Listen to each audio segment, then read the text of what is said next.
பயமா இருக்கே, பெரிய டைனோசரா இருக்கே. மியூசியம் விட்டு வெளியே வந்துச்சு.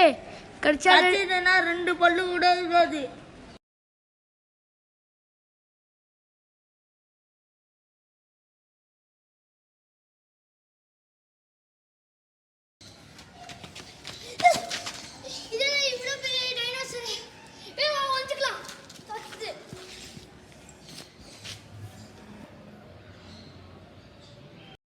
ஐயோ, பெரிய டீரெக்ஸ் இருக்கு, நம்மளோட ஃபாலோ பண்ண.